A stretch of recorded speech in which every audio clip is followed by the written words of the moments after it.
everybody. I'm trying to get this right. Uh, this is probably about the third time trying to go through this. Anyways, I'm trying to make a video on how to cut a key using files. Use these flat files, round, reamer, rat tail files.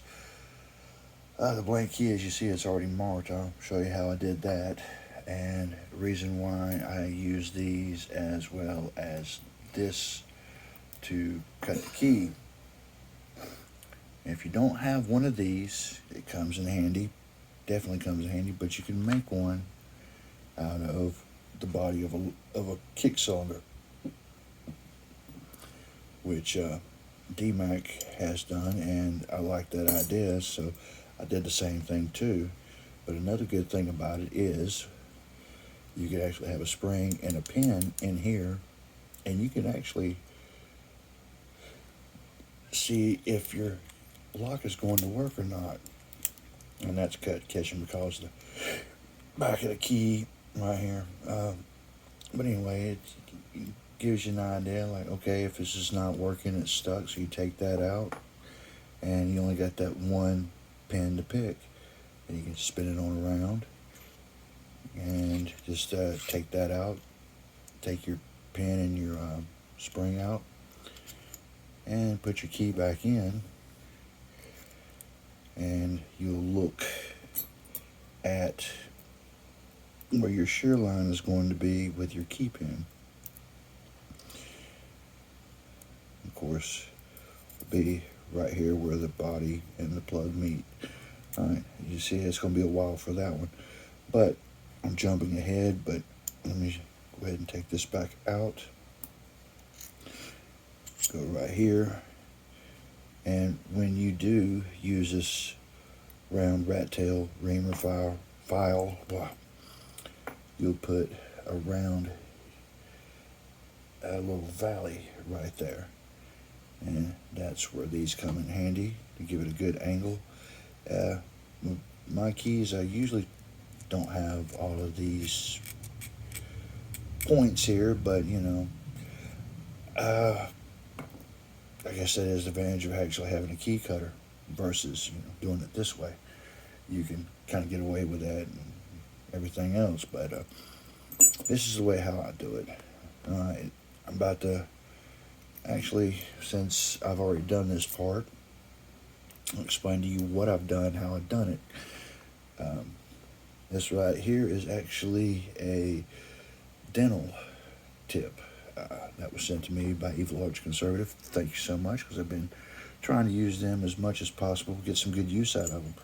But if you do not have those, and have I hid those from myself? And I think I have. Right here they are. These little diamond encrusted etching, gouging, engraving bits. Perfect.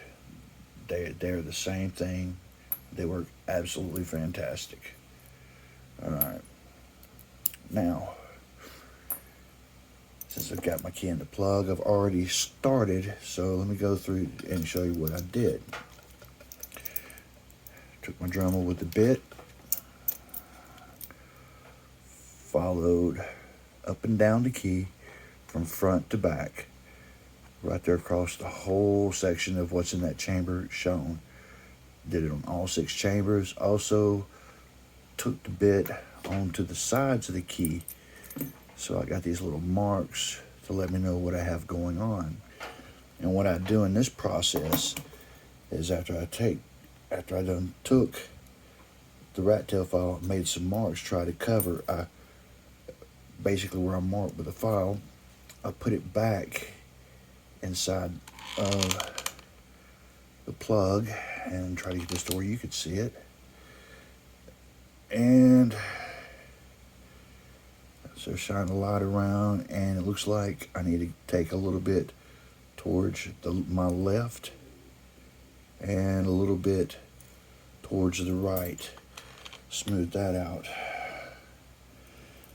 There's actually some files that are a little bit wider you could probably use that it have a little, they're like this, but they're kind of rounded at the bottom, flat on the top. Got a little scrape right there, and I'm pushing that way as I'm scraping. So now, get another look. Ooh, yeah. So right there. All right. Basically looking at from the inside, looking out, I think I've made exactly where my chamber is, which is going to be from right here at this point all the way to this back part right here. And it's always good to double check after you get all these marked and started. Double checking is also good to have one of these magnifying lamps. They do come in handy. You start with pin 1 and work your way up to pin 2, 3, 4, 5, and 6.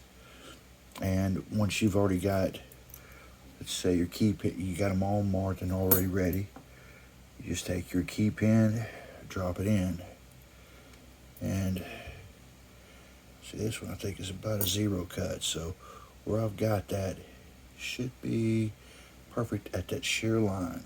So this is what we're going to do. We're going to see, and it turns fine. Let's see.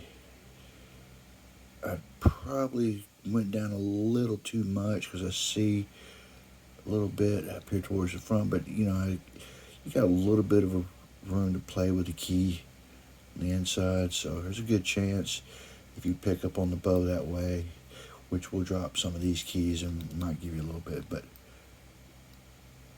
that, you know, that's a perfect right there. This is actually a 0 cut key pin. So if I wanted a 0 cut at 1, bam, it's good to go. So then what I'll do is I'll take that key pin, set it off to the side since I know that one works. And there it is. And I'll just grab another one and just work on down the line. Or you could have them, after you have them all marked and started to where the key pin's going to sit, you can just start going, having all of them in there, and just take a key in and out, and trying to work it. But there is another channel, Fish Picks, who actually did a video on this. I will include that down below in the description. Let's see, I'm trying to think if there's any other thing I'm kind of like forgetting other than, you know, sandpapering and filing down to make sure it's, you know, no burrs and stuff like that. But I think that's pretty much about it. You know, if you got any questions, if you want me to continue and actually make the whole key out, just I guess comment it down in the comments. And like I said, I will include that description in the description, the link for that other video. Appreciate you watching. I hope this helps. So if you don't have a leashy key cutter, this is the way I do it for my challenge locks. All right, everybody, stay safe, stay legal. We'll keep it legal and all that stuff. Keep sane, and my best to you all. Bye-bye.